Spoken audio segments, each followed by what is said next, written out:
Hello guys, welcome back to my YouTube channel T-Spot.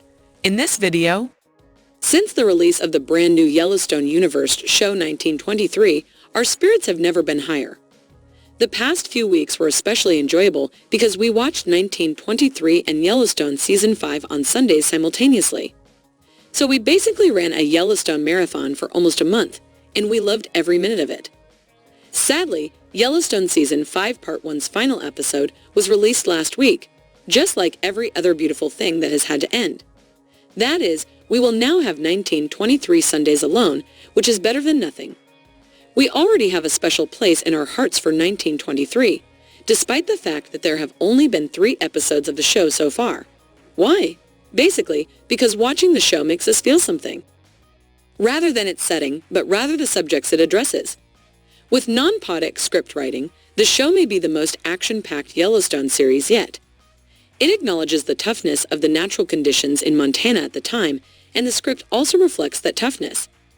Even the one-on-one conversations aren't as powerful as those in Yellowstone or 1883. Therefore, we are somewhat taken aback by how emotional this show makes us. With writing that is so heartless, given that there is a drought that kills everything, how can we not get emotional? The ranchers, who are all suffering from the same thing, are bitter toward one another.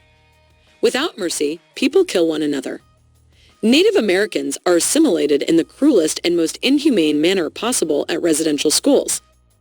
War trauma is common, as are numerous love affairs that are hampered by a variety of obstacles. This show has successfully explored all of these topics and made us sympathize with its characters in just 3 episodes. The events of Episode 3 confirm that the show's actual plot now begins with significant character shifts. That is to say, the 4th episode of 1923 will be absolutely incredible. The fight between Banner and the Duttons in the episode from last week took a very violent turn when the former decided to exact the most brutal vengeance. As a result, he gathered a group of his men and launched an attack on the Duttons as the family was heading somewhere. Altogether, they were all taken aback by the attack and unsure of what to do. Additionally, that instant proved fatal for them. Elizabeth was first hurt. Then John Dutton Sr., Jack, and Jacob injured as well. Sadly, John passed away during the attack, and Jacob's wounds allowed him to be brought home but eliminated any possibility of his survival. Despite the fact that Elizabeth and Jack appear to be fine, we find it difficult to be happy for them given that 2 of the patriarchs of the family have passed away. Even though things seem pretty scary right now, we have to say that we don't think Jacob will die. We are certain that he will survive this attack in some way, though we do not know how. We don't believe Taylor Sheridan would kill Harrison Ford's character in just 3 episodes because he plays him. Having said that, John will undoubtedly pass away, bringing about significant family changes. First and foremost, his depressed wife. Additionally, he played a significant role in the management of the range, which necessitates replacement. In addition, he did not pass away naturally. Since he was killed, a plot to exact revenge is in the works, and someone needs to take over so John's blood doesn't spill everywhere. All of this can only mean one thing.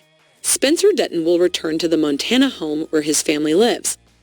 Saying this is easier than doing it. Spencer is a free man who wants to be freed from the haunting memories of his past, most of which were brought on by the war.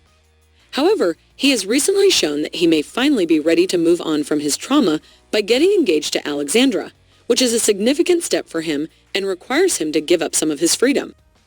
Having said that, he is also going through a lot of changes and is about to get married, so he wonders if his environment in Africa is safe. Can he also include the possibility of returning to the United States? In our opinion, he would not return at this point if he chose to. Despite this, his brother has passed away, leaving him with no choice but to support his family and assume his brother's roles.